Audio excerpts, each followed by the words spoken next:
All right. Hello. We're back. All right. So last time we had talked about the first part of chapter 5. And so we had a test, and I'll get the grades converted from that raw number that we have posted on there. I'll get them converted into a percentage here either later today or in the morning probably by the time you're watching this. All right, so last time we had talked about what we call terrestrial environments. And wait a minute. Terrestrial environments. I thought I wasn't recording. Terrestrial environments are land environments. And we're going to shift gears now. And we're going to start talking about the water environment. So if we talk about the world, three-fourths covered with water. So we're going to talk about the water environments. And again, what is going to be the source of nutrients, the source of energy in those water environments is going to be photosynthesis. So it's going to be the sun. The sun is going to be responsible for all of the energy, basically, with the exception of chemosynthesis, which we've talked about as this sort of a rare situation where where nutrients come from inorganic substances coming up out of the earth. So anyway, with the marine environment, so most of the water on the earth is in the ocean. And so when we talk about the water environment, we're going to start out talking about the marine environment.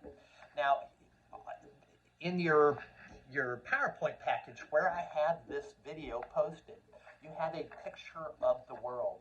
And if you look carefully at that picture of the world, you can see that there are, the ocean has different colors. And so the deep blue is where you have very little productivity, very little photosynthesis going on.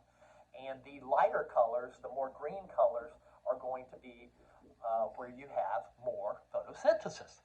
Now, where are those lighter, high productivity waters? Near land.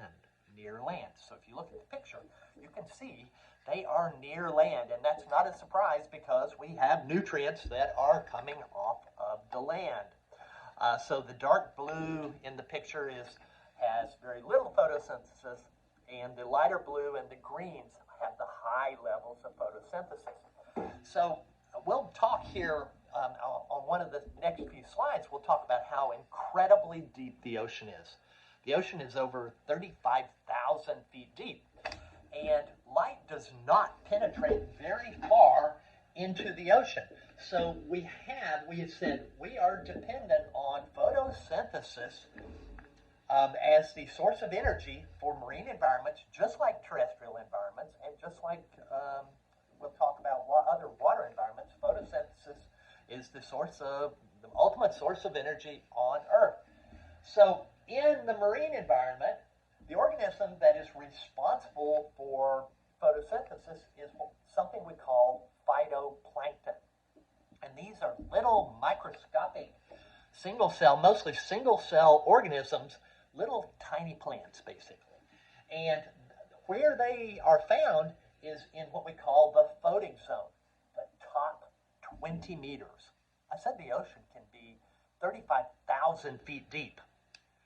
But only this upper portion has enough light intensity to support photosynthetic activities.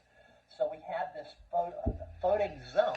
Now you might wonder, how is it that all of the deep ocean is dependent on phytoplankton when they're only found in the upper 20 meters?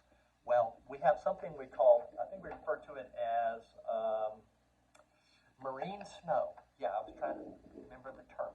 Marine snow. And what it is this is dead phytoplankton, make their way to the bottom. They fall. It's just like snow. No, it's not.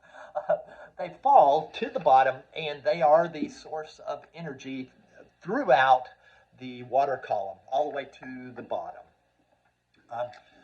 So we have a very stratified ocean environment, and on the the next video, the next installment, we're going to talk about the different layers within the ocean. Now, one of the reasons they're layered is because of the temperature stratification. We'll talk about how as you go deeper and deeper down in the ocean, it gets colder and colder because water has a high heat capacity, and that basically means that water requires a lot of energy to become warm. And so only the surface water is warm, and as you get deeper, it's colder and colder. All right, we're going to stop right here. I'll talk to you in a minute.